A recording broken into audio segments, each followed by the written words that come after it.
Hello everyone. आपका स्वागत है गुडविल एकेडमी का फर्स्ट क्लास में, जहाँ पे हम लोग बेसिक ऑफ स्टॉक मार्केट के बारे में देखने वाले जानने वाले हैं। ठीक है। जैसे कि आपको मेरी स्क्रीन दिख रही होगी। मैं कुछ बेसिक ऑफ स्टॉक मार्केट शुरू करूँ उससे पहले मैं कुछ चीज़ें बताना चाहता हूँ, ताकि आप लोगों को समझ में आए कि मार्केट को कैसे देखना चाहिए, मार्केट में क्या चीज़ें हम लोग मिस करते हैं जिसकी वजह से लॉस हो रहा है। एंड कुछ लोगों का कुछ ऐसे भी क्वेश्चंस होंगे कि अगर मेरे को इतना सब कुछ आता है तो मैं क्लासेस क्यों ले रहा हूँ। ठीक है। तो इन सभी सवालों के जवाब जो भी है आपको मेरे इस क्लास में मिलेंगे।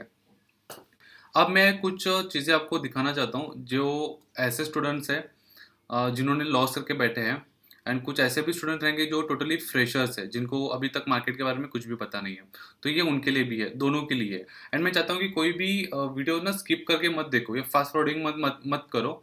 इससे क्या होगा ना, जो इंपॉर्टेंट इंपॉर्टेंट चीज़ें होगी और शायद आप मिस कर सकते हो। ठीक। अगर आपने पैसे दिए हैं या फिर क्लास ले रहे हो तो फिर स्किप क्यों करना है। टाइम तो देना ही है, सीखना तो है। राइट। तो चलो हम लोग पहले देखते हैं कि मैं आपको एग्जैक्टली क्या बताना चाहता हूँ मार्केट के बारे में। देखो, मार्केट में ना कुछ चीज़ें ऐसे थिंकिंग्स है, जैसे कि for example Instagram, Facebook, YouTube पे सब जगह पे बोलते हैं कि मैंने महीने का इतना कमाया या फिर मेरा पैसा एक ट्रेड में डबल हो गया। तो ये रियलिटी में ना थोड़ा मुश्किल है, सच बताऊँ तो। क्योंकि अगर ऐसा होता है ना, तो जो बड़े-बड़े इन्वेस्टर्स हैं, बड़े-बड़े लोग हैं, वो भी ये चीज़ करते हैं तो क्यों बिज़नेस खोल के बैठे हैं, राइट? अब मेरा भी मल्टीपल बिज़नेस सोर्स है, मैं भी अलग-अलग बिज़नेस करता हूँ, तो मैं क्यों करता हूँ? रीज़न्स क्या है? ठीक है? तो यही चीज़ें हम लोग सबसे पहले देखते हैं कि आपको फुल टाइम ट्रेडिंग के लिए टाइम देना चाहिए, या आपको ट्रेडिंग को कैसे देखना चाहिए, ट्रेडिंग के साथ क्या-क्या चीज़ें करनी चाहिए। अभी यहाँ पे मैंने क्या-क्या किया है आपको दिखा रहा हूँ मैं। तो यहाँ पे डेट्स है, किस तारीख को मैंने एंट्री किया, किस तारीख को मैं एग्जिट किया, सब कुछ चीज़ें आपको मिलेगी। मेरी एंट्री प्राइस क्या थी, एग्जिट प्राइस क्या थी, कितने क्वांटिटी से मैं बाइंग किया, ताकि इससे आपको समझ में आएगा कि क्या है। ओके, बेसिकली यहाँ पे मैंने क्या किया, 1 लाख रुपए का इन्वेस्टमेंट है। 1 लाख रुपए को 1 लाख को लेके मैं ऑप्शन कर रहा हूँ, फ्यूचर्स कर रहा हूँ। ठीक है, फ्यूचर का कॉल पुट में ले रहा हूँ। तो नए लोग रहेंगे कुछ कुछ, उनको जिसको इस वर्ड्स के बारे में कुछ भी पता नहीं है, टेंशन मत लो। जैसे जैसे हमारा क्लास आगे बढ़ेगा हम लोग आपको इसके बारे में थोड़ा थोड़ा बताएंगे। ठीक। यहाँ पे फर्स्ट टारगेट जो हुआ है मेरा प्रॉफिट में हुआ है, राइट? तो मैंने 1 लाख रुपए का इन्वेस्टमेंट किया था, तो मेरा इसमें कितना प्रॉफिट हुआ, 12,900 का प्रॉफिट हुआ। तो मेरा कैपिटल कितने का हुआ, 1,12,000 हो गया। ठीक है। उसके बाद दूसरा मेरा स्टॉप लॉस हिट हो गया, तो स्टॉप लॉस कितने का हिट होगा मेरा, 1,400 रुपए का। तो मेरा 1,12,000 में से अगर 1,400 माइनस करता हूँ तो क्या अमाउंट सही है, 1,11,500, राइट? तो उसके बाद वापस टारगेट हिट हुआ, 16,000 का प्रॉफिट। फिर ऐसा हिट हो गया 5,900 का। तो याद रखना, जो भी प्रॉफिट हमें मिलेगा या फिर जो भी लॉस होगा, ये अपने पे डिपेंड नहीं करता है कि मुझे कितने का प्रॉफिट मिलेगा और कितने का लॉस मिलेगा। अब यहाँ पे देखोगे तो कंटिन्यू हमें यहाँ पे दिख रहा है 7 ट्रेड अपने को लॉस में हिट हो गए। ठीक है। लेकिन अपना पीएनएल क्या है, स्टिल 1,21,000 है। ठीक है। क्यों? क्योंकि ये 2 3, ये 3 ट्रेड मेरे अच्छे गए। ठीक है। तो इसलिए ना अपने को मार्केट में कंसिस्टेंसी रखना इंपॉर्टेंट है, अपने को हर एक ट्रेड पंच करना है, चाहे वो लॉस हो चाहे वो प्रॉफिट हो। यहाँ पे 60 ट्रेड अगर लॉस में चले गए, समझ के चलो कि 60 दिन का है, एक हफ्ते का है। मान लो मैंने आज ट्रेड लिया, मेरा लॉस हो गया, कल भी ट्रेड मेरा लॉस हो, परसों को भी लॉस हो गया। तो उसके बाद आपके मन में आएगा ना कि यार ये कंटिन्यू लॉस हो रहा है, शायद ये मेरी कुछ गलती है, या फिर ये मेरे से कुछ जम नहीं रहा है, शायद ये मार्केट गैम्बलिंग है, स्टॉक मार्केट में पैसा कमाया नहीं जा सकता। ये हमारी सोच है, ये हमारी थिंकिंग है। अगर ये चीज़ें अगर मैं भी वही करूँगा, यहाँ पे तक मैं बोल रहा हूँ कि मार्केट गैम्बलिंग है, ये तो यहाँ पे पैसा तो नहीं कमा पाऊंगा, यहाँ पे तो प्रॉफिट नहीं होगा, लॉस ही होने वाला है। उसके बाद मुझे क्या मिलेगा, हाँ यार देखा मैंने नहीं लिया, अच्छा हुआ मेरा लॉस हो जाता। उसके बाद 2 दिन देखोगे, बोलोगे यार नहीं मैं सही हूँ, शायद यहाँ से कुछ पैसे नहीं कमाए जा सकते, ये शायद गैम्बलिंग है। बट इसके बाद क्या हुआ, ये 7 ट्रेड के बाद लॉस देखो कितने का आपका, 2,500, 3,500, 1,500, 3,500, 2,000, 1,500, 850। ठीक है। लेकिन प्रॉफिट कितना हुआ आपको, दिख रहा है यहाँ पे, राइट? तो इसमें अपने को क्या सीखना है कि लॉस जो होता है वो छोटा छोटा लॉस होना चाहिए, और प्रॉफिट जो होगा वो बड़ा बड़ा प्रॉफिट होना चाहिए। ठीक है। फिर ये कैसे करना है, क्या करना है, मैं आपको आगे बताऊंगा। उसके बाद देखो वापस से कितने मेरे स्टॉक्स ट्रेड लॉस में गए, 6 ट्रेड मेरे लॉस में चले गए, राइट? उसके बाद वापस कितने चले गए, 7 ट्रेड। ये तो देखो कितना बड़ा मेरा लॉसेस का दिन चला गया, 12 ट्रेड मेरे नॉन स्टॉप लॉस में चले गए, 12 ट्रेड। अगर मैं इनको कैलकुलेशन करूं तो इसका कितना हो रहा है, 24,000 मेरे लॉस में चले गए, दिख रहे हैं आपको? 4,300, 2700, 850, 250 रुपया, 100 रुपया हो गया, 2200 हो गया, राइट। लेकिन उसके बाद जब कंटिन्यू मेरे को 3 ट्रेड प्रॉफिट में मिल गए, तो क्या हो गया यहाँ पे, 14,000 रुपये का प्रॉफिट हो गया।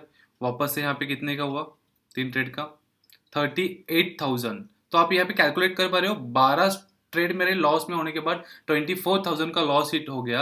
और जब मेरे 3 टारगेट हिट हो गए, तो यहाँ पे मुझे कितना मिला, 38,000 मुझे मिला, राइट। तो इससे हमें क्या सीखने को मिलता है कि मार्केट में हमको कंसिस्टेंसी रहना चाहिए। मेरा भी कभी भी हमेशा प्रॉफिट में मैं नहीं चलता हूँ, लॉस प्रॉफिट होता रहता है। एंड जो लोग कहते हैं ना कि मार्केट में हम इतना परसेंट का प्रॉफिट करके ही देंगे, बहुत से सच बताऊँ, ये लोग टोटली फ्रॉड होता है, ठीक है। और मैं क्लासेस क्यों ले रहा हूँ ये भी मैं आपको बताऊंगा। अभी यहाँ पे ना आपके सामने कुछ डेटा है, इसमें क्या है, टोटल ट्रेड मेरे को मिले 97 ट्रेड्स मिले, उसमें से टारगेट मेरा कितना हो गया, 30, मतलब 30 स्टॉक्स में, मतलब 30 बार में परफेक्ट था, मेरा प्रॉफिट हो गया। एंड स्टॉप लॉस कितनी बार हुआ मेरा, 67 टाइम। देखो मैंने यहाँ पे क्या किया है, 1 लाख रुपीज कैपिटल लेके बैठा हूँ, ठीक है। एंड मुझे एंड ऑफ द ईयर मुझे कितने का प्रॉफिट हुआ, 2,14,000। मतलब देख रहे हो, पैसा डबल से डबल हो गया, राइट। हम इस सभी जगह पे देखोगे तो एक चीज नोटिस करोगे, हम लोग जो भी क्वांटिटी बाइंग करें ना, फर्स्ट टाइम भी हम लोग 50 क्वांटिटी बाई की है, सेकेंड टाइम भी 50 ही। तो हम लोग क्या करें, क्वांटिटी स्टिल मतलब सेम रख रहे हैं, हम लोग बार बार चेंज नहीं कर रहे। मतलब कि मेरा पहला ट्रेड अगर लॉस होता है, 1 लाख पे लॉस हो गया, राइट। तो 1 लाख में से समझो 10,000 का लॉस हो गया, मेरे पास कितने हैं, 90,000।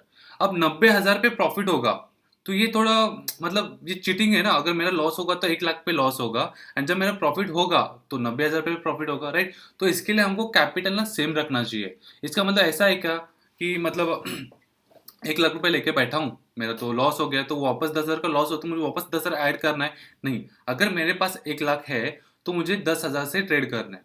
अगर मेरा लॉस भी होता है तो क्या होगा, 10,000 पे भी लॉस होगा। अगर मेरा प्रॉफिट भी होता है तो 10,000 पर ही मेरा प्रॉफिट होगा। तो सबसे पहले हमको क्या करना है, हर एक ट्रेड पंच करना है, और जितने क्वांटिटी से हम लोग ट्रेड लेते हैं, हमेशा उतना ही क्वांटिटी से अपने को ट्रेड करना है, ठीक है। ये हो गया बेसिक ऑफ स्टॉक मार्केट का एक छोटा सा सैंपल मैंने आपको दे दिया। इसमें आपको चीज़ें ज़्यादा समझने की ज़रूरत नहीं है। अब हम एक काम करते हैं, मैं ना आपको एक बुक के बारे में बताता हूँ, rich dad and poor dad के बारे में, जिसमें थोड़ा सा बैलेंस शीट के बारे में जानते हैं। अभी तक बेसिक ऑफ स्टॉक मार्केट जो है उसका क्लास हमने अभी तक स्टार्ट नहीं किया है। अभी तक हम लोग उसी चीज़ पे डिस्कस कर रहे हैं कि मार्केट में चीज़ें क्या होती है, कैसे मार्केट को देखना चाहिए, ठीक है।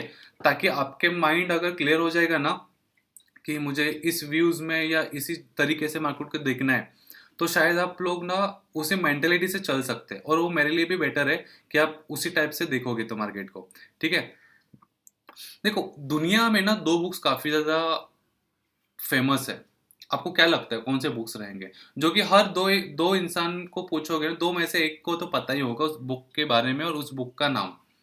मैं बताऊं आपको कौन सा है। फर्स्ट ऑफ ऑल ये अपना rich dad and poor dad, ठीक है, ये अपना बुक है। सेकंड बुक कौन सा है पता है, थिंक एंड ग्रो रिच। ये बुक हर किसी को पता है, राइट। कई सारे लोग तो लेके रखते हैं, घर में रखते हैं, लेकिन वो शो पीस के लिए, कितने लोग उसको रीड करते हैं। अगर वो दो बुक्स अगर पढ़ोगे तो फाइनेंस का ज़्यादा नॉलेज लेने की ज़रूरत नहीं, आपको कोई कॉमर्स का स्टूडेंट होने की ज़रूरत नहीं, आप कॉमन सेंस यूज़ करो उसमें, ठीक है। फाइनेंस में कॉमन सेंस इंपॉर्टेंट है। अब इसमें ना थोड़ा सा बैलेंस शीट के बारे में बात करने वाले हैं। अभी कुछ लोग बोलेंगे यार मैं तो कॉमर्स का स्टूडेंट नहीं हूँ, मुझे इसके बारे में कुछ पता नहीं है, तो कोई टेंशन नहीं। यहाँ पे हम लोग टोटल 3 बैलेंस शीट के बारे में बात करने वाला है। एक मिडिल क्लास, एक पुअर मतलब काफ़ी ज़्यादा गरीब लोग होते हैं, और एक हाई मतलब जिसके पास ज़्यादा पैसा आता है, ठीक है। हम लोग सोचते हैं कि उसके पास पैसा क्यों है, राइट। ये सवाल हर किसी के पास हो, शायद वो गलत काम कर रहा है, 2 नंबर का काम करता है, इसके लिए उसके पास ज़्यादा पैसा है, ठीक है। और ये बैलेंस शीट आपको कहीं ना कहीं स्टॉक मार्केट में भी काम आएगा, फंडामेंटल जब एनालिसिस करेंगे तो। चलो हम पहले यहाँ पे बात समझ के लेते हैं, ठीक है। यहाँ पे क्या बोला गया है, पुअर पर्सन मतलब जो गरीब लोग होते हैं उनका बैलेंस शीट दिखाया गया है, ठीक है। इसमें क्या बोला है कि ये जॉब करता है, मेरा माउस आपको दिख रहा है, मैं थोड़ा जूम करके आपको बता देता हूँ। ये जॉब करता है, इसका इनकम सोर्स क्या है, सैलरी। ओके, अभी सैलरी से क्या क्या कट होगा उसका पैसा। फर्स्ट है उसका टैक्सेस, सेकंड है rent, food, transporting and cloth. ये उसका सब कुछ पैसा जाएगा। तो उसके पास बचेगा क्या, क्या बचेगा उसके पास, ये सब चीज़ें अगर ऐसा हो रहा है तो, लाइक उसके पास एसेट तो कुछ नहीं रहेगा, ना लाइबिलिटीज रहेंगी, लाइबिलिटीज तो ऑब्वियसली रहेगी, लोन लेके रहेगा, फिर पैसा आएगा, फिर वो चला जाएगा, राइट। ये उसका एक मतलब लोग गरीब क्यों रहते हैं, मैं आपको ये चीज़ बता रहा हूँ, ठीक है। सेकंड टाइप का जो होता है वो आता है मिडिल क्लास, ठीक है। अभी इंडिया में देखोगे तो सर्वे के हिसाब से 85% 90% मिडिल क्लास लोग हैं, ठीक है। तो मिडिल क्लास का देखते हैं इसमें क्या क्या होता है। सेम जॉब करेगा, इनकम सोर्स ओनली वन रहेगा, सैलरी रहेगी, एक्सपेंस भी सेम रहेगा, टैक्सेस रहेगा। उसके बाद जैसे कि लोन लेते हैं, मैंने अभी बोला वो रहेगा। कार का पेमेंट रहेगा, हम लोग कार लेते हैं लोन पे, उसका पेमेंट देना पड़ता है। क्रेडिट कार्ड्स हम लोग ज़्यादा यूज़ करते हैं क्योंकि जॉब अच्छा खासा अगर 50,000 60,000 70,000 कमाते हैं तो ऑब्वियसली हमारे पास क्रेडिट कार्ड रहेगा, कार तो लेंगे। अभी बच्चों का भी क्या होता है, लोन मतलब स्कूल लोन्स होते हैं, उनका स्कूल का टीचर्स का पेमेंट होता है, तो ये सब उनका खर्चा होता है। अब इनके पास एसेट क्या रहेगा। अब कुछ लोग ये भी बोलते हैं कि घर जो होता है अपना एसिड होता है, बट एक्चुअली वो घर अपना एसिड नहीं है, वो लाइबिलिटीज में ही आता है। क्यों, मैं आपको बताता हूँ। क्योंकि उस पर हम लोग लोन लेते हैं, राइट। लोन चला जाता है, हम लोग खुद उस घर में रहते हैं, तो उस घर से कोई इनकम आ रही है क्या? कोई इनकम नहीं। जब हम लोग बेचेंगे तो शायद 10 लाख 15 लाख एक्स्ट्रा मिल सकते हैं। समझ में आया? 5-6 साल के बाद अगर वही घर बेचोगे तो शायद आपको थोड़ा पैसा ज़्यादा मिलेगा। लेकिन आप ये भी चीज़ ध्यान में रखो कि जो आज पेट्रोल का दाम 100 रुपये है, 10 साल के बाद उसका ज़्यादा हो सकता है ना। पॉसिबिलिटी है, ऑफ कोर्स है। तो अगर ये बढ़ेगा भी तो इक्वल आ जाओगे, न्यूट्रल रहोगे, कोई मतलब नहीं है। क्रेडिट कार्ड का अपना पेमेंट रहेगा, स्कूल सेम है। ओके, अब हम लोग बात करते हैं जो रिच लोग होते हैं ना, रिच जो सोचते हैं कि मुझे रिच बनना है, वो कैसे बनते हैं, उनका माइंडसेट क्या होता है, मैं आपको बताता हूँ। उनका इनकम सोर्स सिर्फ एक नहीं होता, उनका बिजनेस होता है। रेंटल इनकम होता है। रेंटल मतलब कैसे कि मैंने घर लेके रखा है, उसको रेंट पे चढ़ा दिया, उसका कुछ एक XYZ छोटा सा अमाउंट उसका मेंटेनेंस पे चला जाएगा, बाकी का रेंट तो मेरे पास आ जाएगा, राइट। तो ये उसका एक रेंट यानी कि इनकम सोर्स हो गया उसका, ठीक है। डिविडेंड्स का मतलब क्या होता है कि कोई भी स्टॉक्स हम लोग लेके रखते हैं, ठीक है। कंपनी मतलब वो चाहे लॉस में चल रहा है या फिर मैं प्रॉफिट में हूँ, लेकिन मेरे पास वो होल्डिंग पे है कुछ स्टॉक्स, तो उससे कुछ प्रॉफिट्स आने लगते हैं, ठीक है। वो मैं आपको आगे बताऊंगा, ठीक है। लोग इंटरेस्ट पे भी पैसे देते हैं। अगर आपको अगर समझो 1 लाख की जरूरत है, तो मैं क्या करूंगा, आपको 2% से 3% से 5% से तो दूंगा, राइट। तो उसका भी एक अलग सा हो गया, रॉयल्टीज है, ठीक है। अब उसका एक्सपेंस क्या रहेगा बताए। रेंट तो ऑब्वियसली नहीं रहेगा क्योंकि उसका खुद का घर है, प्लस उसने क्या किया, रेंट पे चढ़ा के दिया है, तो रेंटल तो उसका जाएगा ना एक्सपेंस, राइट। अगर उसके पास पैसा है तो फिर वो क्यों लोन क्यों लेगा, ठीक है। तो इसमें सबसे पहले उसका क्या कटेगा, टैक्स कटेगा, इनकम टैक्स, राइट। उसके पास आता है जो भी सोना वोना बोलते हैं ना, छोटा मोटा लोन लेते हैं दिखाने के लिए, इनकम टैक्स के लिए भी दिखाना पड़ता है कि मेरे पास लोन है, तो वो छोटा मोटा उसका टैक्सेस कटेगा। तो आपको एक चीज समझ में आ रही है रिच लोगों का थिंकिंग क्या होता है। इनकम सोर्स मल्टीपल रहेगा एंड एक्सपेंस कम रहेगा, ठीक है। जैसे कि मैं अगर एग्जाम्पल के लिए बताऊं, मैं ट्रेडिंग करता हूँ, मैं क्लासेस लेता हूँ, मेरा एक पार्लर भी है, मेरा एक अलग इन्वेस्टमेंट भी है, ठीक है, मेरा यूट्यूब चैनल भी है अलग अलग। तो यहाँ पे मेरा क्या चल रहा है, मल्टीपल इनकम सोर्स चल रहे हैं मेरे, राइट। तो मेरे एक्सपेंस कितने रहेंगे, ऑब्वियसली कम है, राइट। तो इसमें एसिड्स में क्या क्या बोल रहा है, एसिड उनके पास क्या क्या रहेगा, रियल एस्टेट रहेगा, स्टॉक्स रहेगा, बॉन्ड्स रहेगा, ठीक है, नोट्स रहेंगे, प्रॉपर्टीज एंड ऑल। और उनका लाइबिलिटीज कितना रहेगा, ये छोटा छोटा, क्योंकि ये दिखाना हर किसी को पड़ता है। आप भी देखते हो कि बड़े बड़े जो इन्वेस्टर्स होते हैं, बिजनेसमैन होते हैं, हर कोई लोन लेता है, ठीक है। तो इसमें से आपको क्या समझ में आया बैलेंस शीट को देखे कि हमें मल्टीपल इनकम सोर्स रखना जरूरी है। अगर आप जॉब कर रहे हो एंड मेरा क्लास देख रहे हो, तो मैं बिल्कुल नहीं चाहूंगा कि आप तुरंत पूरा का पूरा जॉब छोड़ दो, क्विट करो एंड मेरा क्लास ज्वाइन करो तो पूरा का पूरा फुल टाइम ट्रेडर बनो, मत करो ऐसा। अगर आप हाउस वाइफ हो या फिर आप कॉलेज के स्टूडेंट्स हो, तो आपके पास बहुत ज़्यादा टाइम है इस चीज़ को सीखने के लिए, ठीक है। ओके, तो ये चीज़ यहाँ तक क्लियर हो गई कि मैं क्लासेस क्यों ले रहा हूँ first of all. And second thing, multiple income source होना क्यों ज़रूरी है। एंड एक परफेक्ट बैलेंस शीट क्या होता है, शायद आपको थोड़ा सा एक कॉमन सेंस यूज़ करोगे तो आपको समझ में आएगा। इसके लिए कॉमर्स का स्टूडेंट होना ज़रूरी नहीं है। कोई भी कंपनी का बैलेंस शीट देखना है तो क्या देखना है अपने को, उसका एसेट कितना है, लाइबिलिटीज़ कितनी है, उसने लोन कितना लिया है, यही सब चीज़ें देखना होता है, जो हम लोग बाद में देखेंगे, ठीक है। जैसे कि मैं अभी आपको मेरे आईपैड पे आपको कुछ यहाँ पे शो कर रहा हूँ, ये है कैंडल स्टिक्स, ठीक है। एक्चुअली मार्केट में कई सारे बुक्स में ना 40 कैंडल स्टिक्स है, कहीं जगह पे 10 है, कहीं जगह पे 400 भी है। तो ये सबको देखना एंड स्टडी करना काफ़ी ज़्यादा मुश्किल है। ठीक है, हम ना थोड़ा सा ही पढ़ेंगे। अब मैं एग्जाम्पल के लिए बताता हूँ, मुझे एक बात बताओ, 10 किताबें पढ़ना और उसके ऊपर एग्जाम देना आसान लगता है, या फिर 2 से 5 बुक्स पढ़ के उसके ऊपर एग्जाम देना आसान लगता है? ऑब्वियसली ना, मतलब छोटा बुक्स, कम बुक्स पढ़ के एग्जाम देना आसान लगता है। तो सेम थिंग यही है, हमको ज़्यादा पढ़ने की ज़रूरत नहीं है, हमको स्मॉल, छोटा-छोटा और समझना है। देखो, अगर मैं यहाँ पे इंग्लिश में बात करूँगा कुछ ज़्यादा, तो आपको लगेगा मैं बहुत ज़्यादा स्मार्ट हूँ, मैं मुझे बहुत कुछ चीज़ें आती हैं। अगर आप इंडिया से बाहर जाके देखोगे तो क्या होगा, झाड़ू पोंछने वाले को भी इंग्लिश में आती है। तो यहाँ पे स्मार्टनेस दिखाने का कोई मतलब नहीं है। यहाँ पे मुझे क्या चीज़ समझ में आता है, ये चीज़ देखने की ज़रूरत है, ठीक है? तो यहाँ पे भी बहुत सारी चीज़ें, अगर आप इस कैंडल को देखोगे, for example just 1 second.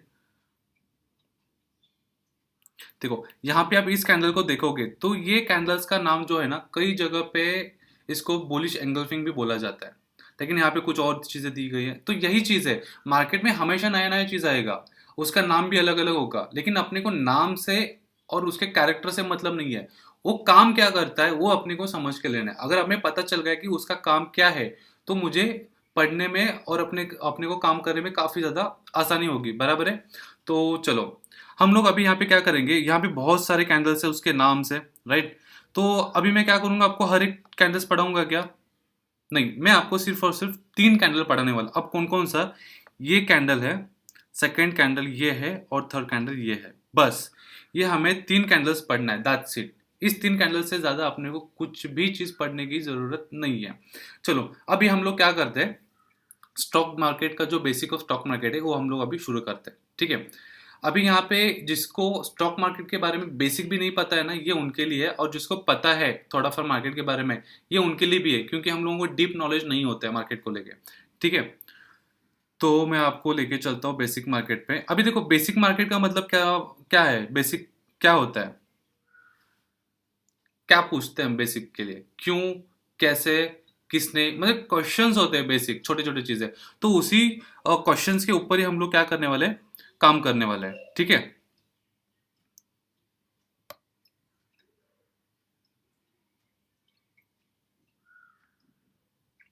Okay, अभी तक हम लोगों ने क्या क्या चीजें देखी? फर्स्ट ऑफ ऑल हमने ये देखा कि मार्केट क्या है। मार्केट में लॉस तो होता ही है, हर हर एक का प्रॉफिट नहीं होता है, ठीक है? लॉस तो होना ही है मार्केट में। और हमने ये भी देखा कि जर्नी कैसी रहनी चाहिए, हमको कंसिस्टेंसी रहना है मार्केट में, ठीक है? तो देखो, अभी मार्केट में ना, टेक्निकल सबका सेम है, इंडियन मार्केट में हो या कहीं पे भी जाओ, टेक्निकल सबका सेम रहेगा। उसके बाद रिस्क मैनेजमेंट भी सबका सेम रहता है, बस एक कुछ ब्रोकर्स होते हैं, अलग अलग ब्रोकर्स रहेंगे, एंड कुछ चीज़ अलग होते हैं। तो चलो, हम लोग अभी कंटिन्यू करते हैं इस चीज़ को, ठीक है? तो मैंने आपको चीज़ें बता दी, 2-3 चीज़ें कैसे क्या होती है।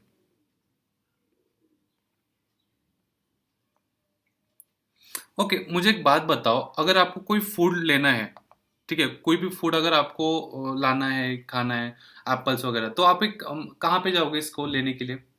फूड मार्केट में जाओगे, राइट? अगर मुझे समझो कि क्लोथिंग चाहिए, मेरे को कपड़ा चाहिए, तो आप कहाँ पे जाओगे? कपड़े के मार्केट में चले जाओगे, राइट? तो वैसे ही अगर मेरे को स्टॉक चाहिए, तो मैं कहाँ पे जाऊंगा? स्टॉक मार्केट में जाऊंगा, बराबर? तो स्टॉक मार्केट को स्टॉक मार्केट क्यों कहा जाता है, तो ये चीज़ आपको क्लियर हो गई?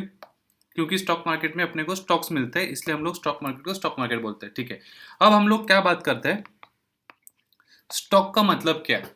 स्टॉक का मतलब होता है इक्विटी, ठीक है? कैश मार्केट हो गया इक्विटी। अब इक्विटी का मतलब क्या है?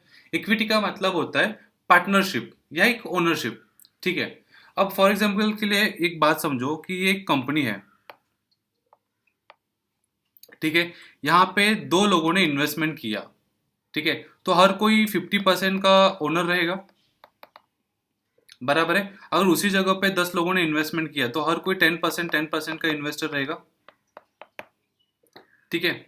तो ये चीज समझ में आ गई, स्टॉक का मतलब क्या था, ओनर या फिर पार्टनर, ठीक है? ओके, तो एक चीज मैं आपको और एक चीज बता देता हूं। अगर समझो आपने एसबीआई बैंक का कोई स्टॉक खरीदी किया, तो क्या आप एसबीआई बैंक के ओनर बनते हो क्या? क्या लगता है आपको, ओनर बनते हो?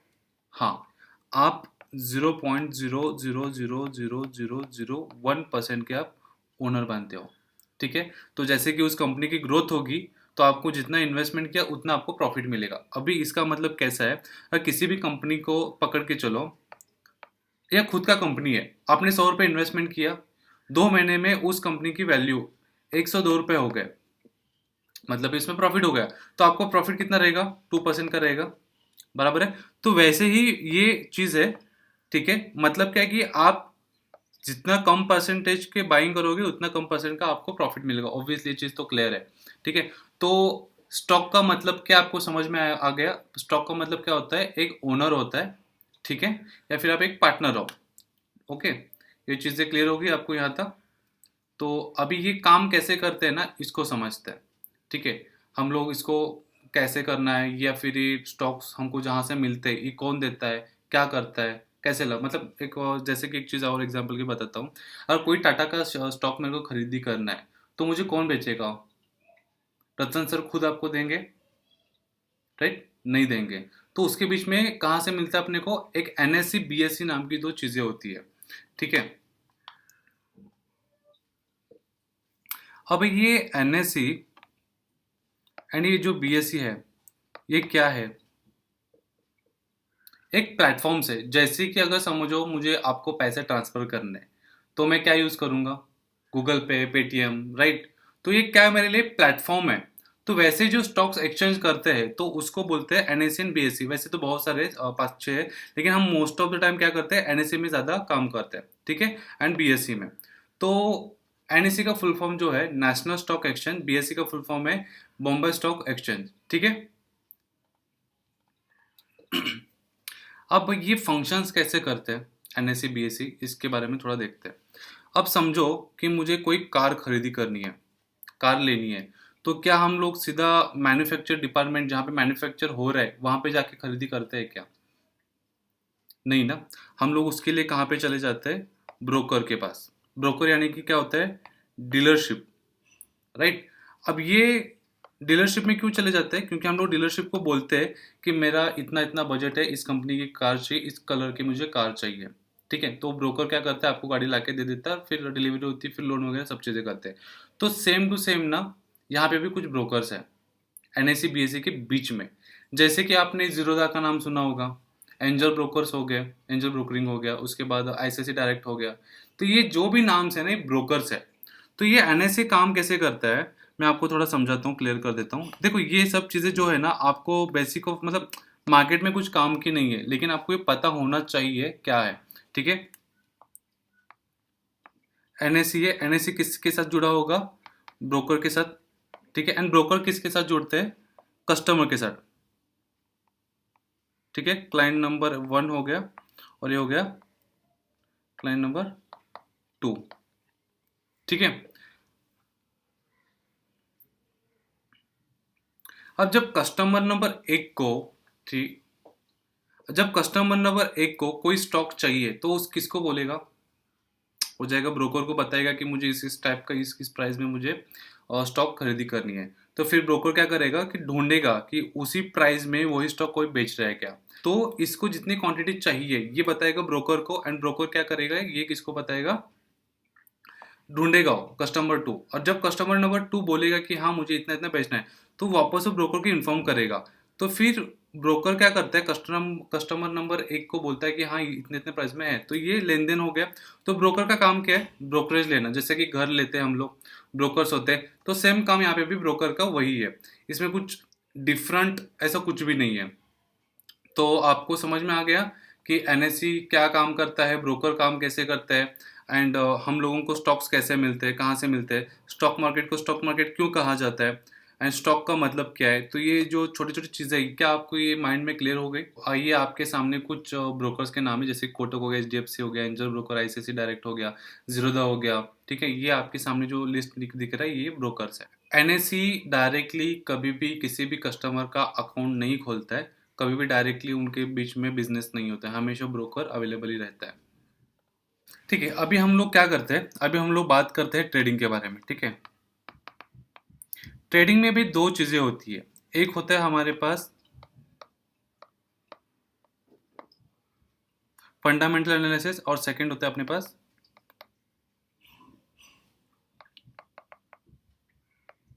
एनालिसिस, ठीक है। अब हमें दो ही चीज़ों पे सबसे ज़्यादा फोकस करना है, तीसरा कोई होता भी नहीं है। हम सबसे पहले देखते हैं फंडामेंटल एनालिसिस। मैंने अभी जस्ट कुछ टाइम पहले बोला था कि एक कंपनी है, दो लोगों ने इन्वेस्टमेंट किया था, तो कितने परसेंट के पार्टनर्स हो गए? 50-50%, राइट। अगर 5 लोगों ने इन्वेस्टमेंट किया तो कितना परसेंट के होंगे? 20%। अगर 10%, मतलब 10 लोगों ने इन्वेस्टमेंट किया तो हर कोई कितना परसेंट का होगा? 10% का इन्वेस्टर होगा। ठीक है, अब हम लोग थोड़ा फंडामेंटल देखते हैं कि एग्जैक्टली क्या होता है, कैसे होता है। समझो कि ये जो कंपनी है, ठीक है, ये 2015 में ओपन किया जाता है। कोई टेक्निकल, मतलब एक टेक का कोई कंपनी है, 2015 में इसको ओपन किया जाता है। तो इन्होंने क्या किया है कि उस साल पे ना एक 1 CR का लोन लिया, 1 करोड़ का लोन लिया। तो इनके पास अभी क्या है कि ज़्यादा वर्कर्स नहीं है, ठीक है, ज़्यादा ऑफिसेस नहीं है इनके पास, ठीक है, ज़्यादा उनके पास क्लाइंट डेटा या क्लाइंट बेस नहीं है। तो उस साल पे क्या होता है, 2015 में ये निगेटिव माइनस ना 5 लाख में चले जाते हैं। ओके, तो अभी हम लोग बोल सकते हैं कि इस कंपनी का थोड़ा सा खतरे में है, या इसका कुछ भी क्लियर नहीं, क्योंकि ये फर्स्ट साल क्या है, लॉस में चला गया। ओके, ठीक है। अब हम लोग क्या करते हैं, अभी 2001 मतलब 16 में क्या होता है मैं आपको बता देता हूँ। अभी यही कंपनी क्या होता है ना, 2016 में 15 लाख रुपए कमाता है, प्रॉफिटेबल में रहता है। उसके बाद 2017 में क्या होता है, 40 लाख कमाता है। 2018 में ये क्या करता है, 80 लाख कमाता है। तो ये हम बोल सकते हैं कि अभी थोड़ा प्रॉफिटेबल में जा रहा है। थोड़ा फंडामेंटली अगर देखोगे तो ये अभी कंपनी थोड़ा प्रॉफिट में ग्रो हो रही है। ठीक है, अभी इसके पास काफ़ी ज़्यादा काम करने वाले वर्कर्स है, ठीक है, काफ़ी ज़्यादा क्लाइंट बेस है, काफ़ी ज़्यादा अभी ऑफिसेस है। तो अभी ये ग्रो हो रहा है। हाँ, जैसे कि अगर अपना इंडिया में देखोगे, HDFC बैंक पकड़ के चलते हैं। अभी HDFC बैंक फंडामेंटली तो स्ट्रांग है काफ़ी सालों से, और वर्ल्ड में काफ़ी कुछ तीसरा चौथे नंबर पे भी आता है, काफ़ी बड़ी कंपनी है बैंक। तो ये फंडामेंटल स्ट्रांग है। अगर मैं आज पैसे डालूं HDFC बैंक में, तो मेरा कल पैसा प्रॉफिट में होगा, क्या इसकी गारंटी है? या अगले हफ्ते या 1 महीने या 2 महीने के बाद? हाँ, लेकिन मैं इन्वेस्टमेंट करूंगा ना लॉन्ग टर्म के लिए, कि मैंने ये फंडामेंटली अच्छी है, इसका ग्रोथ देख रहा हूँ मैं, इसका लाइबिलिटीज कितनी है, इसका एसेट्स कितने, इसका कितना लोन पेंडिंग है, कितने लोगों को लोन दिया है, कितने चांसेस है, ये सब अगर मैं छोटे छोटे चीज़ अगर नोटिस करूँ, तो मुझे पता चलेगा कि ये प्रॉफिटेबल है या लॉस मेकिंग कंपनी है, राइट। तो ये फंडामेंटली काम किसके लिए करता है पता है? लॉन्ग टर्म के लिए। अगर मैंने कोई भी कंपनी को अच्छा फंडामेंटली स्ट्रांग है करके मैंने उसका स्टडी कर दिया, तो ये कंपनी में इन्वेस्टमेंट जो करूंगा, ये आई थिंक मुझे लगता है कि 5 साल, 6 साल, 10 साल के लिए अपने को भूल जाना पड़ेगा पैसा, लॉन्ग टर्म के लिए, उसको इन्वेस्टमेंट बोलते हैं। तो ये अपने को ट्रेडिंग में क्या हेल्प करेगा? इसमें ट्रेडिंग में ज़्यादा आप कुछ भी नहीं मतलब है, और कुछ ज़्यादा देखना भी नहीं इस चीज़ में लिए। आपको सिर्फ इतना याद रखना है फंडामेंटली हमें किस चीज़ के लिए हेल्प करता है, लॉन्ग टर्म के लिए। तो हमको तो करना है टेक्निकल एनालिसिस, या फिर सॉरी, हमें करना है ट्रेडिंग, जिसमें क्या होता है कि मैंने आज पैसा डाला एंड मुझे कल के कल मेरे को रिटर्न चाहिए, या आज पैसे इन्वेस्टमेंट किया, आज ट्रेड किया, मुझे शाम तक मेरे को पैसा, कुछ तो प्रॉफिट लॉस मेरे को चाहिए। तो इसके लिए क्या करना पड़ेगा, मुझे ट्रेडिंग करना पड़ेगा, जिसको हम लोग बोलते हैं टेक्निकल एनालिसिस। ठीक है, अब आपको मैं एक चीज़ बताता हूँ, टेक्निकल एनालिसिस में क्या क्या चीज़ें होती है, मैं आपको ये चीज़ दिखा देता हूँ। टेक्निकल में क्या होता है, कुछ चार्ट पैटर्न्स होते हैं, कुछ कैंडलस्टिक्स पैटर्न्स आपको दिखेंगे, ठीक है, बेरिश क्या होता है, बुलिश क्या होता है, ये सब चीज़ें आपको थोड़ा थोड़ा उसका नॉलेज और उसको स्टडी करने करने को आना चाहिए। ठीक है, तो इसमें अपने को क्या देखना है, अगर आपको इन्वेस्टमेंट करना है तो हमें क्या देखना चाहिए, फंडामेंटली कंपनीज। और ये फंडामेंटल कंपनी जो स्ट्रॉन्ग्स होते हैं, ये कहाँ पे मिलेंगे, ये मैं आपको बाद में बताऊंगा। एंड अभी हम लोग बात कर रहे हैं टेक्निकल, जो हमने दूसरा पार्ट है। ट्रेडिंग में दो चीज़ें होती है, एक होता है फंडामेंटल एनालिसिस एंड सेकंड होता है टेक्निकल। फंडामेंटल तो क्लियर हो गया आपको कि फंडामेंटल में क्या क्या चीज़ें देखनी पड़ती है, कैसे देखनी पड़ती है। और अभी हम लोग बात करते हैं टेक्निकल एनालिसिस पे। ठीक है, अभी हम लोग टेक्निकल तो आगे पढ़ेंगे, हमारा मोस्टली टेक्निकल पे सबसे ज़्यादा हम लोग फोकस तो कर रहे हैं। लेकिन जैसे कि मैं आपको एक चीज़ दिखा रहा हूँ कि इंडेक्स नाम की कोई चीज़ है। ठीक है, हम थोड़ा सा इंडेक्स को समझने की कोशिश कर लेते हैं। इंडेक्स क्या होता है? अभी मार्केट में ना 3,000 से भी ज़्यादा स्टॉक्स अवेलेबल है, लिस्टेड है। तो अगर मुझे अगर बताना है कि कल मार्केट कहाँ पे था, प्रॉफिट एंड लॉस जो भी है, तो मुझे क्या करना पड़ेगा कि सबसे पहले कैलकुलेशन करना पड़ेगा। पता चलेगा कि 500 कंपनीज में प्लस था, कुछ 800 कंपनीज में माइनस में था। तो उसका कैलकुलेशन करके फिर मैं बताऊंगा, राइट। तो इसके लिए ना एक सबसे आसान करने के लिए ना इंडेक्स नाम की एक चीज़ खुली है मार्केट में। अब इंडेक्स का मतलब क्या होता है मैं आपको बताता हूँ। जो फंडामेंटली स्ट्रॉन्ग कंपनीज होते हैं, ठीक है, अभी मार्केट में टोटल बहुत सारे सेक्टर्स है ना। जैसे फाइनेंस सेक्टर हो गया, हेल्थ सेक्टर हो गया, ऑटो सेक्टर हो गया। तो इन्हीं सभी सेक्टर्स को मिला के ना एक निफ्टी 50 नाम का एक इंडेक्स अपने इंडिया में है। अभी उस इंडेक्स में क्या होता है कि जो फंडामेंटल स्ट्रॉन्ग कंपनीज है, वही कंपनी सिर्फ आपको वहां पे मिलेंगी निफ्टी 50 के अंदर। तो आपको ये चीज़ थोड़ा सा क्लियर हो गया कि जो फंडामेंटल स्ट्रॉन्ग कंपनीज है, वो अगर मुझे देखना है या ढूंढना है तो मुझे कहाँ पे ढूंढना पड़ेगा, निफ्टी 50 में। ठीक है। ओके, अभी ये निफ्टी 50 क्या है कि जो सबसे बेस्ट है, यानी कि अगर मुझे बताना है कि आज मार्केट कहाँ पे गया, तो मैं सीधा क्या करूँगा, निफ्टी 50 को पकड़ूंगा, देखूंगा और मैं बताऊंगा आज इतना पॉइंट ऊपर था, इतना पॉइंट डाउन था, प्लस माइनस। ये काफ़ी ज़्यादा आसान है। और इंडेक्स जो है सिर्फ इंडिया के पास है क्या? नहीं है। यहाँ पे अगर आप देखोगे तो जापान में है, ऑस्ट्रेलिया में है, साउथ कोरिया में, वैसे अपने इंडिया में भी है इंडेक्स। तो उसके लिए एक्सचेंजेस कौन है? एक्सचेंजेस कौन है अपने पास? एनएससी एंड बीएसई है, जिसको हम लोग निफ्टी बोलते हैं, सेंसेक्स बोलते हैं, बैंक बैंक निफ्टी भी है। ठीक है। तो उसका टाइमिंग दिया है कि अपना इंडियन मार्केट का टाइमिंग क्या है। क्या आपको कोई चीज़ यहाँ पे दिख रही है? पूरा लाइन में मैंने आपको ड्रॉ करके बताया। इंडिया में कौन है एक्सचेंजेस? एनएससी बीएसई में है। एनएससी बीएसई क्या करता है? अपने को स्टॉक्स देता है, सीधा डायरेक्टली देता है क्या? एक्सचेंजर वो है क्या? नहीं, एक्सचेंजर वो है, लेकिन उसके बीच में कौन आ रहा है? ब्रोकर आ रहा है। ठीक है। और निफ्टी 50 और सेंसेक्स बीच में। अभी निफ्टी 50 का मतलब आपको क्लियर हो गया। निफ्टी 50 का मतलब क्या होता है?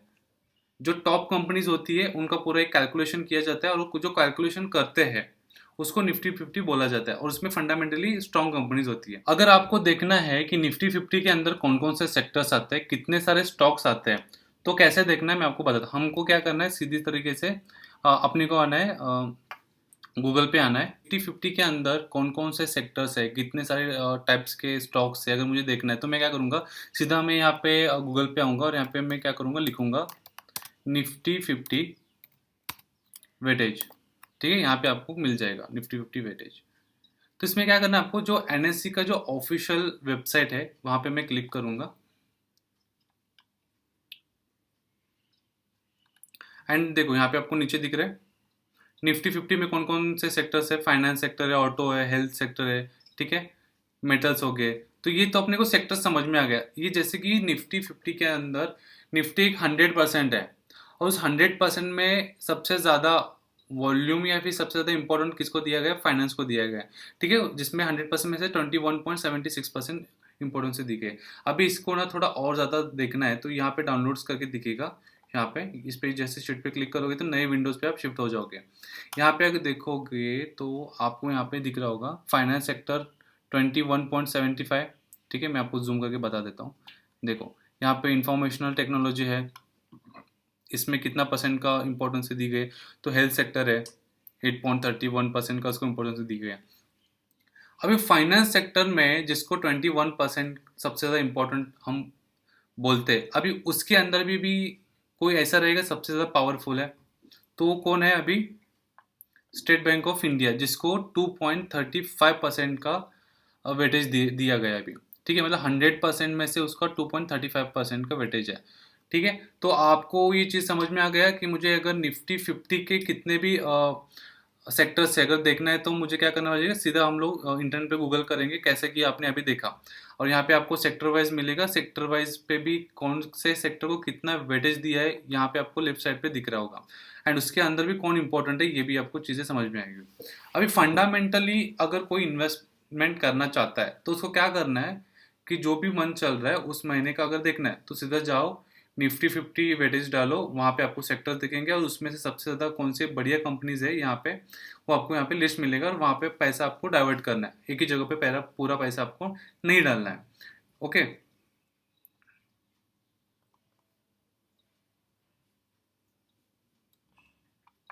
अब हम लोग एक काम करते हैं, हम लोग क्या देखते हैं कि निफ्टी 50 के अंदर कौन से सेक्टर्स है वो तो समझ में आ गया, लेकिन अभी मुझे ये चीज़ देखना है कि निफ्टी 50 के अंदर कितने स्टॉक्स है, उन स्टॉक्स का नाम क्या है मुझे देखना है। तो हम लोग सीधा यहाँ पे वापस आएंगे, यहाँ पे हम लोगों को टाइप करना है कि निफ्टी 50 स्टॉक लिस्ट। ठीक है, जैसे कि आप यहाँ पे देख रहे हो मैं क्या सर्च कर रहा हूँ।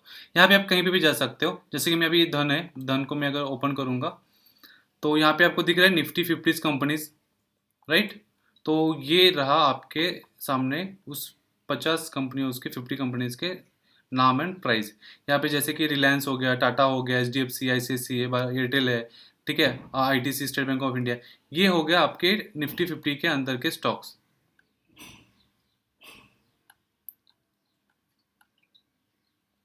अभी इनका प्राइसिंग जो दिख रहा है, प्राइसिंग, ये उसका प्राइसिंग चल रहा है। जैसे कि रिलायंस का प्राइसिंग अभी क्या चल रहा है, ठीक है, टाटा का क्या प्राइसिंग है, उसके बाद एचडीएफसी का क्या चल रहा है, 1798 चल रहा है, 98 है। आईसीसी बैंक का क्या चल रहा है, उसके बाद स्टेट बैंक ऑफ इंडिया जो 799 पे अभी ट्रेड कर रहा है। तो ये हो गया। अभी ये जो प्राइसिंग है ना, अगर सबको आप ऐड करोगे ना, calculation one by one, one by one, तो ये आपको दिखेगा ऐसा निफ्टी। ठीक है, ये निफ्टी का चार्ट है। तो ये निफ्टी का जो ये अमाउंट दिख रहा है आपको, राइट, ये जो भी अमाउंट दिख रहा है आपको यहाँ पे 23,832 रुपीज़, ये कौन सा अमाउंट है आपको समझ में आया? कि जो भी ये निफ्टी 50 है, ये कंपनी का जो भी उनका प्राइसिंग चाहिए, जब आप कैलकुलेट करोगे सब एक करोगे, तो आपके सामने जो अमाउंट आता है वो आता है निफ्टी 50 का अमाउंट। ठीक है, तो निफ्टी फिफ्टी बेसिकली का एक कैलकुलेशन है, उसका कोई अस्तित्व नहीं है मार्केट में, कैलकुलेशन है बस। ठीक है, अभी कुछ लोगों का माइंड में ये भी चल रहा होगा कि अगर निफ्टी 50 के अंदर इतने अच्छे स्टॉक्स ट्रेड करते हैं, तो क्यों ना हम लोग निफ्टी 50 को बाय करके होल्ड करें लॉन्ग टर्म के लिए। ऐसा भी सवाल आ सकता है आपके माइंड में, राइट। लेकिन इसमें ना हम लोग लॉन्ग टर्म के लिए होल्ड नहीं कर सकते, हम लोग बाय करेंगे, सेल करेंगे। अभी वो बाइंग सेलिंग कैसे होती है, ऑप्शंस एंड फ्यूचर्स में होती है, ये हम लोग उसके टाइम से कर सकते हैं। ओके, अभी तक आपको चीज़ें कंप्लीट क्लियरली हो गई कि मैं क्या क्या अभी तक बताया है, क्या क्या चीज़ें मैंने आपको पढ़ाई है। ठीक है, अभी हम लोग क्या करते हैं, मार्केट के कुछ कंडीशंस देखते हैं।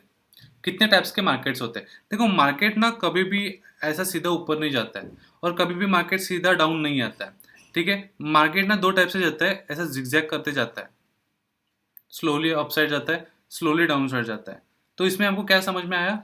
दो टाइप्स के मार्केट होते हैं। ठीक है, जैसे कि यहाँ पे मैं अगर आपको दिखाऊं, एक होता है अपसाइड।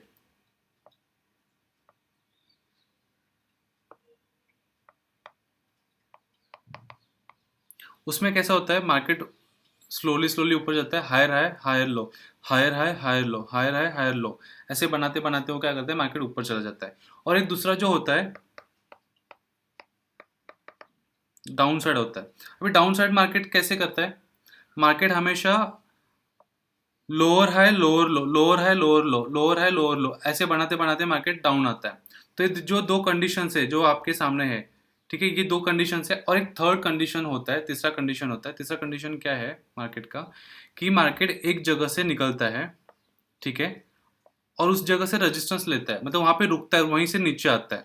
ठीक है, हमें पता चला कि मार्केट यहाँ से रिटर्न आ रहा है, और यहाँ से मार्केट घूम रहा है, फिर वापस वहीं पे चला जाता है, वापस वहाँ से क्या करता है, मार्केट नीचे आता है एक लेवल पे, फिर वहाँ से ऊपर चला जाता है। तो आपको एक चीज़ समझ में आ रही है कि एक ही जगह पे वो ऊपर नीचे कर रहा है, ना तो उस लेवल के ऊपर जा रहा है, ना उस लेवल के नीचे जा रहा है। हम लोग इसको क्या बोलते हैं पता है, रेंज मार्केट, यानी कि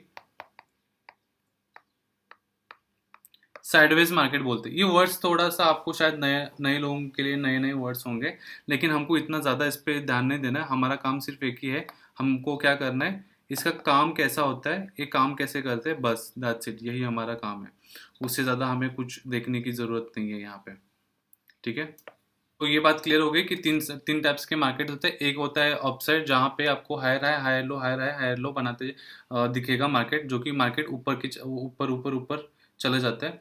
एंड सेकंड जो होता है डाउन साइड, जो कि मार्केट लोअर हाई लोअर लो, लोअर लो, ठीक है, लोअर है, ऐसे लगाते लगाते नीचे आता है। और तीसरा कौन सा होता है, साइडवेज मार्केट, जहाँ पे एक रेंज होता है, एंड उस रेंज के बीच में मार्केट क्या करता है, अप ऊपर नीचे करता है, उस रेंज को तोड़ता नहीं है।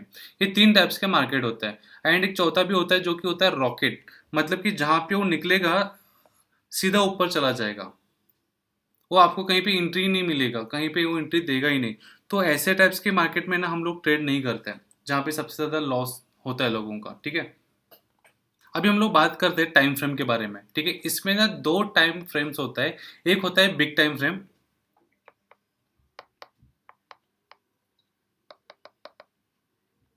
एंड सेकंड जो होता है वो होता है स्मॉल। ठीक है, दो ही टाइम के अपने पास मार्केट में ट्रेड करने के लिए टाइम फ्रेम्स होते हैं।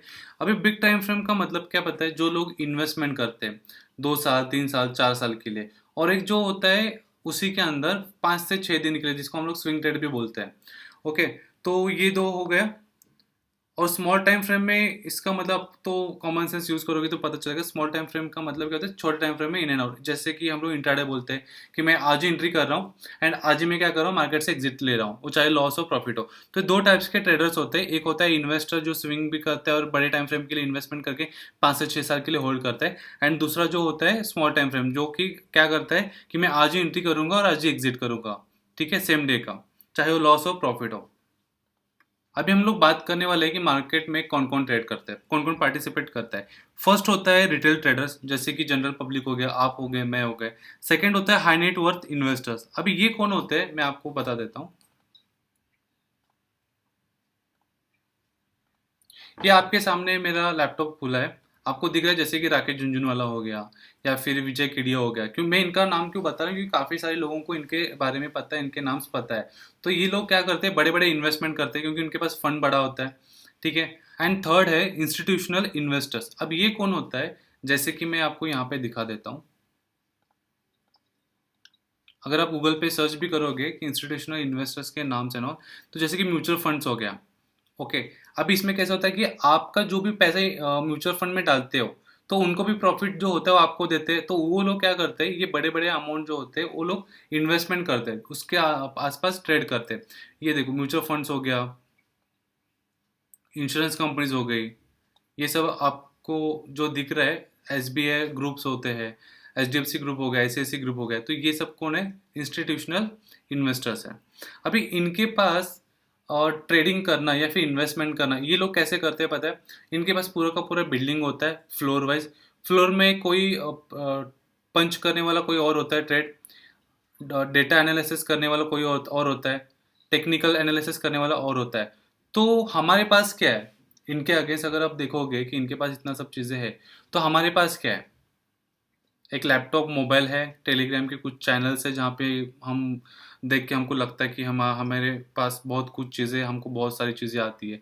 तो हमारी लड़ाई किसके साथ है आपको समझ में आ रहा है, राइट, बड़े बड़े प्लेयर्स के साथ हमारी लड़ाई है। तो ये जो तीन लोग होते हैं मार्केट में ट्रेड करते हैं, फर्स्ट हो गया हम आप, जो बड़े बड़े इन्वेस्टर्स होते हैं जिनके पास करोड़ों लाखों करोड़ों में पैसा है, वो लोग हो गए। और तीसरा कौन हो गया, इंश्योरेंस, मतलब जैसे कि इंश्योरेंस कंपनी हो गई या टाटा बिरलास कंपनीज होते हैं, म्यूचुअल फंड्स वाले हो गए, ये बड़े बड़े हैं। तो हमारा जो लड़ाई है ना इन दो बड़े प्लेयर्स के साथ है। तो आप सोचो कि हमको किस टाइप से काम करना पड़ेगा। बस एक कोई टेक्निकल चीज़ देखी, फंडामेंटल चीज़ देखा और हम लोगों ने एंट्री करी, ऐसा होता है क्या। जो बड़े बड़े लोग हैं वो कितना सारा स्टडी करते हैं, चीज़ों को समझते हैं, है ना। एंड उसके बाद वो लोग पैसे इन्वेस्टमेंट करते हैं। और हम लोग क्या करते हैं, बस किसी ने बोल दिया टिप है ले लो और काम शुरू कर दो, एंड फिर लॉस होगा तो फिर हम लोग ब्लेम किसको देते हैं, मार्केट को ब्लेम करते हैं और कहते हैं कि मार्केट तो गैम्बलिंग है, मार्केट से पैसा नहीं बनता है ना। तो आपको समझ में आ गया कि हमारी लड़ाई किसके साथ है, क्या करना चाहिए। अभी आपको इस वीडियो के नीचे ना एक लिंक मिलेगा, वहाँ पे ये बेसिक ऑफ स्टॉक मार्केट के बारे में आपको सब चीज़ें पीडीएफ मिल जाएगी, ठीक है। अभी हम लोगों ने क्या क्या चीज़ देखा, एनएससी बीएससी क्या होता है, ये चीज़ें देखी, फंडामेंटल एनालिसिस क्या होता है, फंडामेंटली हमको क्या देखना चाहिए कंपनी का कैसा होता है, और फंडामेंटली हमको मोस्टली ट्रेडिंग में काम नहीं आता है, ओके। एंड उसके बाद हो गया टेक्निकल एनालिसिस। टेक्निकल्स में हमको कुछ चार्ट पैटर्न्स देखने होते हैं। हम लोग अभी पढ़ेंगे अगले इस पे क्लास में कि चार्ट पैटर्न्स कैसे होते हैं, कैंडल स्टिक कैसे होते हैं, कैंडल्स पैटर्न्स क्या होते हैं, वो चीज़ें हम लोग समझेंगे। टेक्निकल एनालिसिस देख लिया, ओके। और उसके बाद इंडेक्स देख लिया। इंडेक्स का मतलब क्या है कि जो टॉप 50 कंपनीज है जो फंडामेंटल स्ट्रॉन्ग्स है उनको ऐड करोगे, उनका जो कैलकुलेशन करोगे, तो जो अमाउंट बनता है उसको निफ्टी 50 बोलते हैं। एंड अगर फंडामेंटल स्ट्रॉन्ग कंपनीज देखनी है तो आप कहाँ पे देख सकते हो, निफ्टी 50 के अंदर आप देख सकते हो, आपको वहाँ पे फंडामेंटली स्ट्रॉन्ग कंपनी जो है मिल जाएगा। उसके बाद कितने टाइप्स के मार्केट होते हैं, 3 टाइप्स के मार्केट्स होते हैं। एक हो गया बुलिश मार्केट, जो कि मार्केट ऊपर की तरफ चला जाता है। दूसरा होता है बेरिश मार्केट, जो कि मार्केट डाउन साइड आता है। एंड थर्ड होता है साइडवेज मार्केट। इसका मतलब क्या है कि एक ही रेंज में रहता है, ना तो उस रेंज के ऊपर चला जाता है, ना ही वो सपोर्ट तोड़ के डाउन चला जाता है। एक रेंज मार्केट होता है जहाँ पे जैसे स्प्रिंग हो गया, ठीक है, वो एक ही जगह पे रहता है, एक ही मार्केट में रहता है। एंड उसके बाद हम लोगों ने देखा टाइप्स ऑफ ट्रेडिंग, उसमें कौन से टाइम फ्रेम से कैसे क्या है। एक होता है इंट्राडे, जिसमें मैंने बोला कि सेम डे पे इन एंड सेम डे पे आउट होता है। उसके बाद स्विंग ट्रेड आता है, जो कि 1 से 3 4 महीने के लिए भी होल्ड करते हैं, कुछ कुछ लोग हफ्ता 2 हफ्ते के लिए भी होल्ड करा जा सकता है। एंड इन्वेस्टमेंट का मतलब क्या है कि लॉन्ग टर्म, आज ले लिया तो 2 साल 5 साल 6 साल 8 साल के लिए मैंने पैसे भूल गया। कितने टाइप्स के इन्वेस्टर्स होते हैं, तीन टाइप्स के इन्वेस्टर्स होते हैं। उसमें से होता है एक रिटेल इन्वेस्टर, जो कि आप मैं हो गया, हाई नेटवर्थ इन्वेस्टर्स जैसे कि राकेश झुंझुनवाला हो गया, उनके बारे में पता है। एंड इंस्टीट्यूशनल इन्वेस्टर मतलब क्या होता है, एफ आई आई का मतलब क्या होता है कि जो बड़े बड़े इंस्टीट्यूशनल्स है, जैसे कि मैंने आपको बोला SBI ग्रुप हो गया, HDFC ग्रुप्स हो गया, राइट, म्यूचुअल फंड्स वाले हो गए। एंड इसमें कैसा होता है ना कि हम लोग इंडिया में बैठे हैं, तो हम लोग फॉरेन में या फिर अमेरिका में ट्रेड करते हैं, तो हम उनके लिए कौन हो गए, फॉरेनर्स होते हैं। तो वैसे अगर फॉरेनर कोई भी बड़े बड़े इन्वेस्टर अगर इंडिया में ट्रेड करते हैं, तो हम लोग उसको क्या बोलते हैं, एफ आई, मतलब फॉरेन इन्वेस्टर्स भी बोलते हैं, वैसे ही डोमेस्टिक इन्वेस्टर्स भी, यानी कि इंडिया के अंदर के होते हैं। शॉर्ट सेलिंग का मतलब मैं आपको बता देता हूँ। इस पे हमें फिलहाल तो ज़्यादा काम नहीं करना है। जब आपको 2 साल 2.5 साल का एक्सपीरियंस आ जाएगा, शॉर्ट सेलिंग कर सकते हैं। मतलब हम लोग, मार्केट जब ऊपर जाता है तब तो हम लोग ट्रेड करते हैं, सस्ते में बाय करते हैं, महंगे में बेचते हैं। तो शॉर्ट सेलिंग का मतलब क्या होता है पता है, जब मार्केट गिरता है ना, गिरते हुए मार्केट में भी हम लोग पैसा कमा सकते हैं। What is a Nifty 50 index, आपको इन डिटेल्स में मैंने तो बता ही दिया। अगर आपको और चीज़ें देखनी है तो आपको PDF मिल जाएगा, आप यहाँ पे देख सकते हैं। What is a stocks, stocks का मतलब क्या होता है, एक पार्टनर, एक इन्वेस्टर्स होते हैं, हम लोग एक ओनर होते हैं। तो हम लोग कोई भी स्टॉक्स लेते हैं तो हम एक छोटे परसेंट के पार्टनर होते हैं, राइट। IPO, अभी ये हमारा सेक्शंस नहीं है, हम इसको ज़्यादा फोकस नहीं करेंगे क्योंकि हम ट्रेडिंग सीखने के लिए आए। एंड जैसे कि मैंने आपको पहले ही बोला है कि 10 बुक्स पढ़ना, एग्जाम देना भी ठीक है, 5 बुक्स पढ़ के एग्जाम देना भी ठीक है, हमें एंड ऑफ द डे क्या करना है, पैसे कमाना है। तो यहाँ पे आपको सिर्फ एक इन्फॉर्मेशन होनी चाहिए। तो IPO के बारे में इन्फॉर्मेशन दिया गया, अगर आप चाहते हो तो मैं पूरा क्लास होने के बाद जो प्लस पॉइंट्स है या फिर जो छोटे छोटे पॉइंट्स होते हैं वो मैं आपको यूट्यूब के चैनल्स पे पब्लिक के लिए दिखा दूंगा, या फिर आपको इसी क्लास में मैं बाद में बता दूंगा।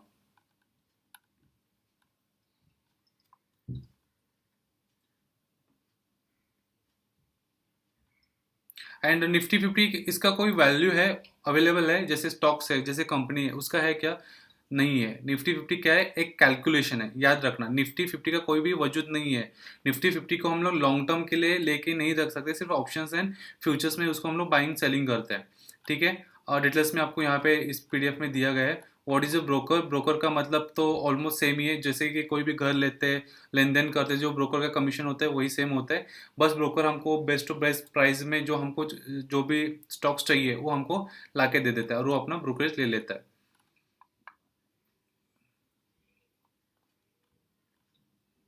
ओके, अभी ना एक्सचेंज में ना दो चीज़ें होती है, जैसे कि NSE BSE। तो अगर कोई भी स्टॉक NSE में 100 रुपये में है, तो BSE में ना वो चीज़ ना 100 रुपये 1 पैसा या फिर 99.99 पैसे को मिलता है। तो 19-20 का ही फर्क होता है। एंड हम मोस्टली क्या करते हैं, NSE में ज़्यादा ट्रेड करते हैं, BSE में ज़्यादा नहीं, क्योंकि उसमें वॉल्यूम भी ज़्यादा मिलता है। कैन वी बाय निफ्टी, जैसे कि मैंने बोला कि नहीं, हम लोग बाय करके नहीं रख सकते, उसको हम लोग लॉन्ग टर्म के लिए लेके रख सकते हैं।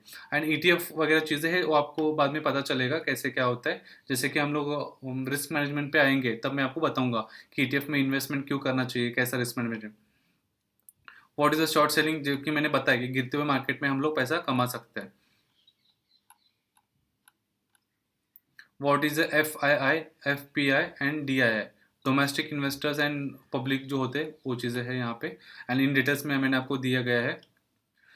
हम लोग क्या BSE और NSE में बाई कर सकते हैं, हाँ हम दोनों जगह पे बाइंग कर सकते हैं, सेम स्टॉक्स बाई कर सकते हैं।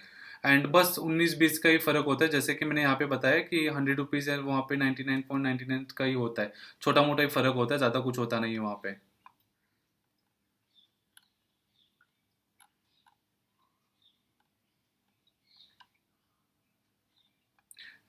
सेलिंग एंड बाइंग है, हम लोग हमेशा स्टॉक्स बाय कर सकते हैं। सेलिंग करना तो कैपिटल ज़्यादा लगता है उसके लिए, बेचने के लिए। कितने टाइप्स के एनालिसिस होते हैं मैंने वो बताया। फंडामेंटल एनालिसिस होता है, फंडामेंटल्स में पूरा आपको इन डिटेल्स में यहाँ पे बताया गया है। टेक्निकल्स जो होता है, टेक्निकल्स में हम लोग क्या क्या यूज़ करते हैं, ये चीज़ आपको यहाँ पे बताई गई हुई है। और ट्रेडिंग्स में कितना डिफरेंस है, क्या क्या चीज़ होता है, मैंने आपको बताया। इंट्राडे का मतलब होता है सेम डे पे इन एंड आउट, जो कि यहाँ पे पूरा डिटेल्स में आपको यहाँ पे दिखेगा। स्विंग ट्रेडिंग का मतलब होता है कि मैंने आज बाय किया, 1 हफ्ते के लिए, 4 दिन के लिए, या थोड़ा लॉन्ग टर्म के लिए मैं लेके उसको बैठूंगा, लेकिन वो इन्वेस्टमेंट नहीं होता। इन्वेस्टमेंट का मतलब क्या है, 1 साल से भी ज़्यादा इन्वेस्टमेंट होता है उसको, ठीक है, उसको हम लोग इन्वेस्टमेंट बोलते हैं। स्विंग ट्रेड का मतलब थोड़ा टाइम के लिए होता है, हफ्ता 2 हफ्ता 4-5 दिन, ये इन्वेस्टमेंट होता है।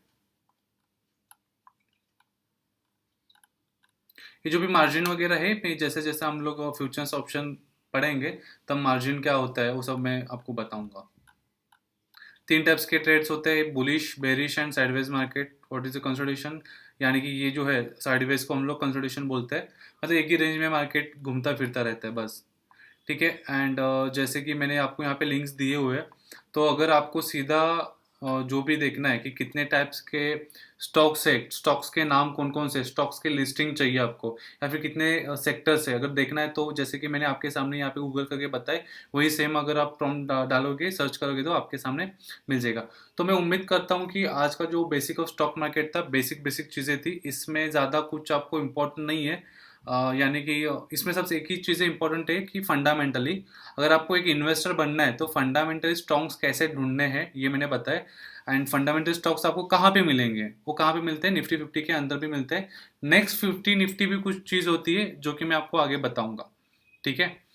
तो आज का आपको पूरा क्लियर है स्टॉक्स का मतलब क्या है, उसके बाद स्टॉक मार्केट को स्टॉक मार्केट क्यों कहते हैं, फंडामेंटली क्या है, टेक्निकल्स क्या होता है।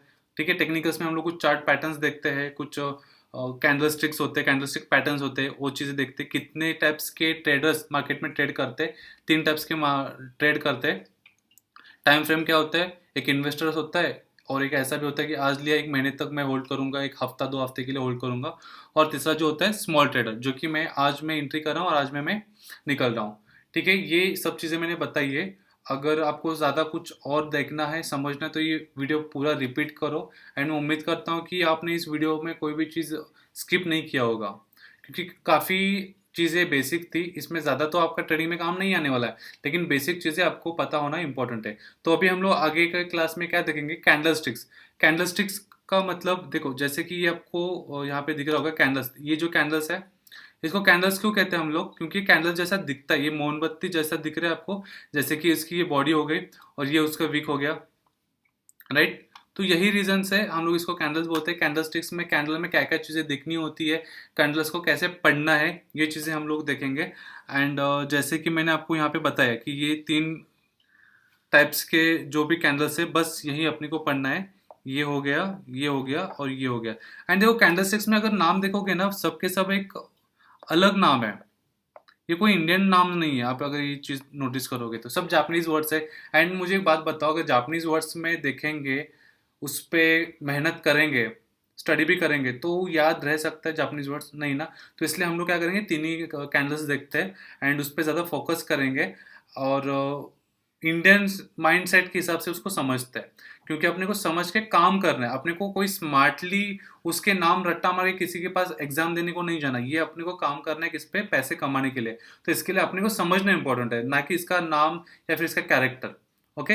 तो मैं उम्मीद करता हूँ कि आज का क्लास आपको काफ़ी अच्छा लगा होगा। अगर आपको इसमें से कुछ क्वेश्चंस है, कुछ चीज़ें समझ में नहीं आ रही, तो आपके पास हमारा नंबर है, ईमेल आईडी है, आप वहाँ पे मेल मैसेज कर सकते हो, या फिर आप एक काम भी कर सकते हो, इस वीडियोस के नीचे आप कमेंट करो आपकी क्या चीज़ें समझ में नहीं आई, हम लोग रिप्लाई करने की कोशिश करेंगे।